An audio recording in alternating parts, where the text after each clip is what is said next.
Good morning, my dear brothers and sisters in Christ.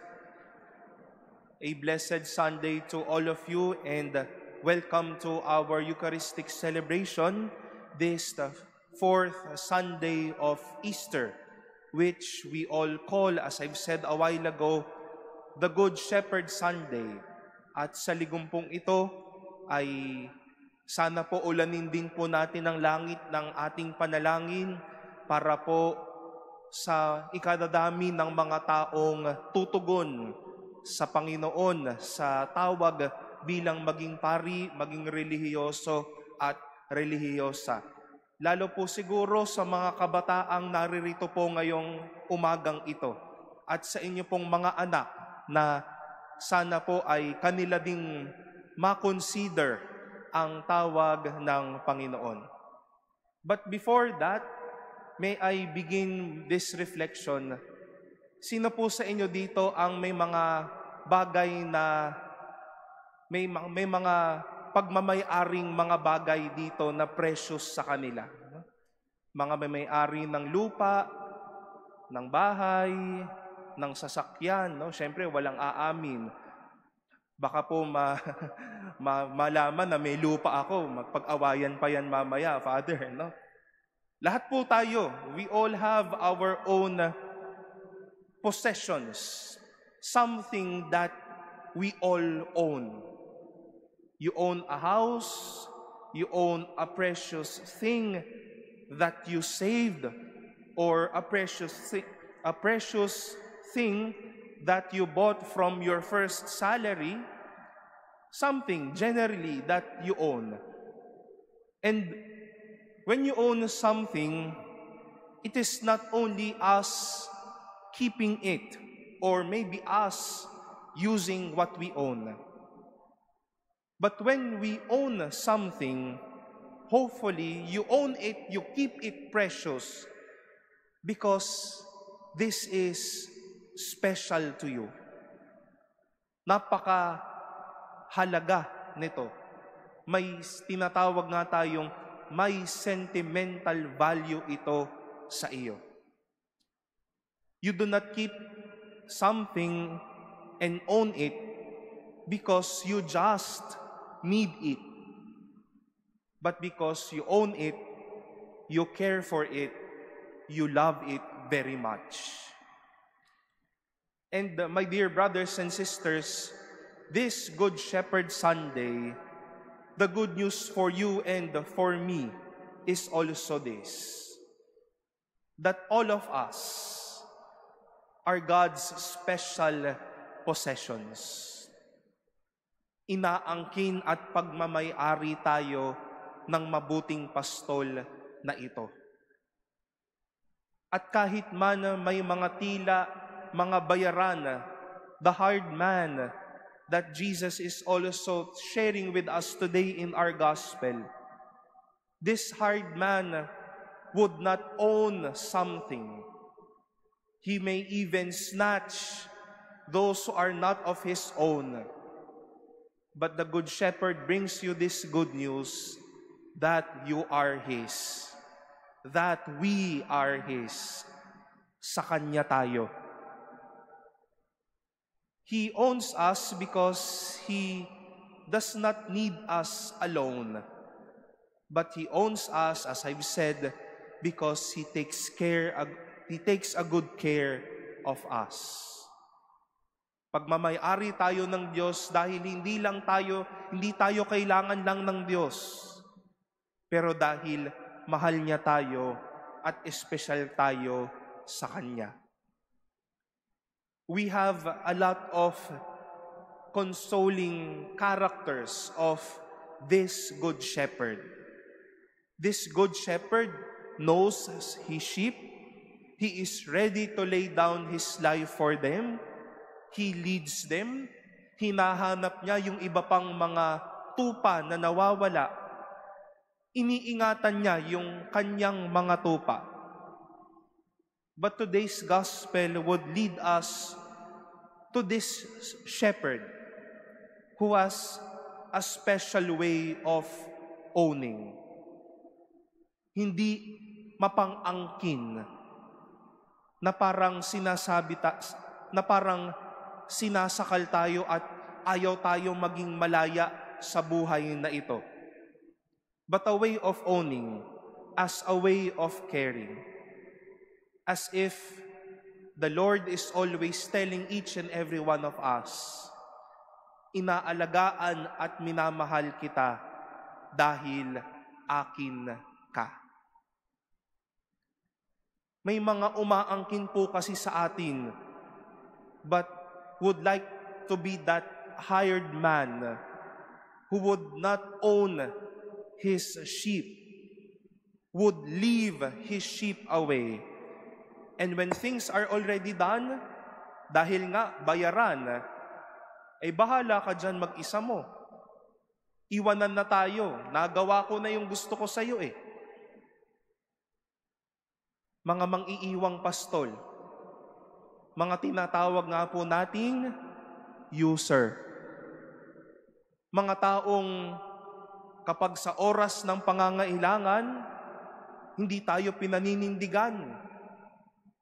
Hindi na tayo pinapakinggan. Hindi na tayo pinapansin o wala nang pakialam sa atin.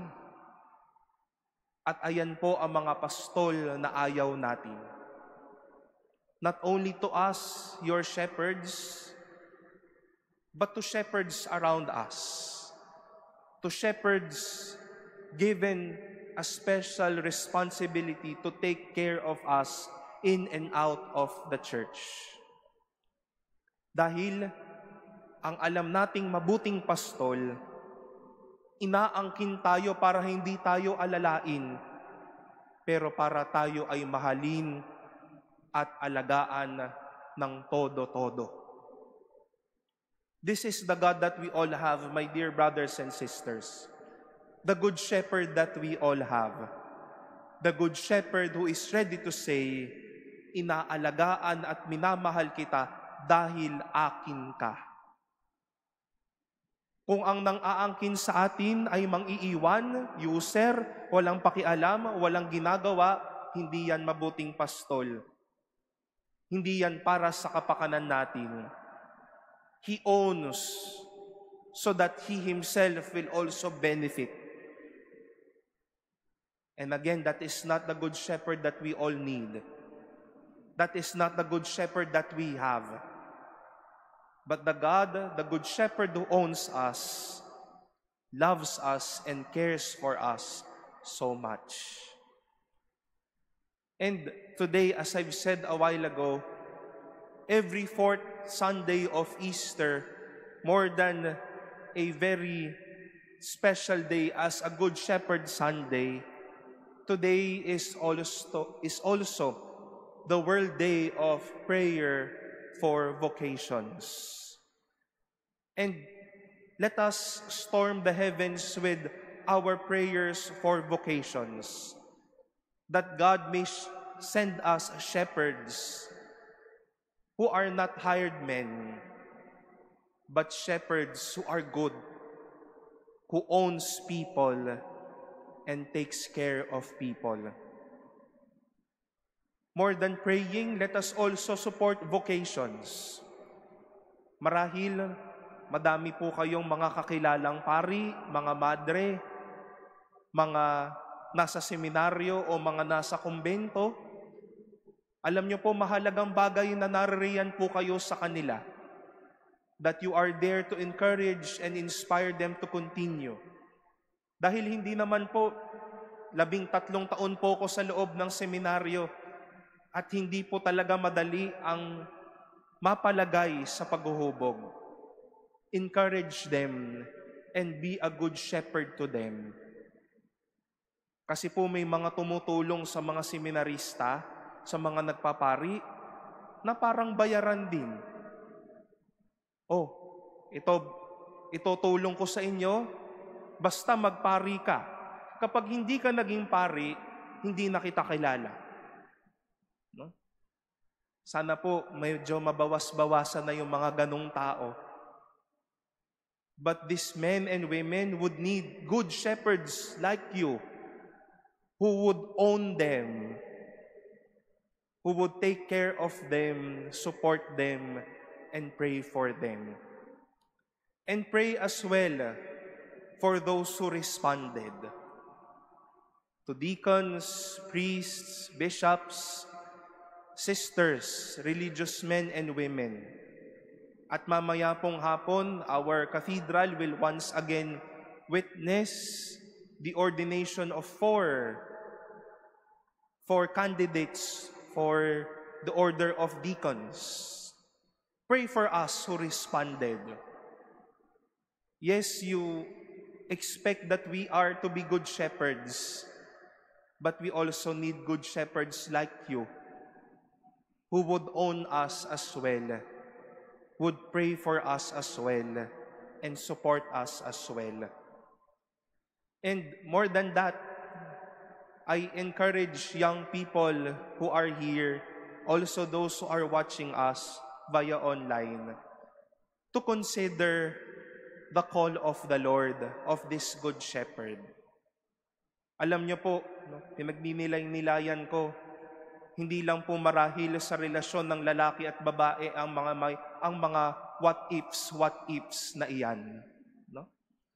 No, 'di ba? Sa mga magjowa dito, no? Hinarap niyo yung mga what if na niya yan, no? Pero alam ko po, palagay ko sa pagpapari, madami din pong hindi pa nakakatugon dahil, Lord, what if magkasakit po nanay ko? Lord, what if po wala po akong pambayad? Lord, what if po hindi ko po makayanan? Alam niyo po, itong mabuting pastol na ito, kaya pong sagutin niyang mga what if na nasa isip na ninyo. Tignan niyo lang po kami, wala naman pong marahil na paring malungkot dahil yung lahat naman po na natumugon sa Panginoon, inangkin nitong Diyos na tumawag sa atin. God owned him or her so much so that he or she can reach this God's will, the so-called vocation that we all have.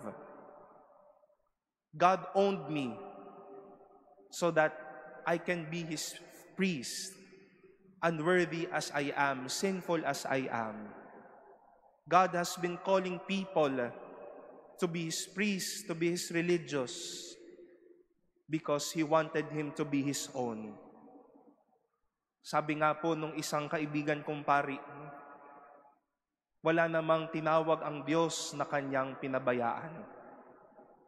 Dahil ganyan ang mabuting pastol na umaangkin, hindi nagpapabaya sa kanyang tinatawag. My dear brothers and sisters, this Good Shepherd Sunday, the Good Shepherd is good because he owns you from the very depths of his heart. Inaangkin niya po tayo mula sa kanyang puso. Sa kanya po kayo. Sa kanya po tayo. Sa kanya ka. Hindi mapang-angkin o mapanakal itong mabuting pastol na ito para sa atin. Hindi nananakal o nang tatanggal ng kalayaan na mamuhay tayo ng maganda ang mabuting pastol na ito.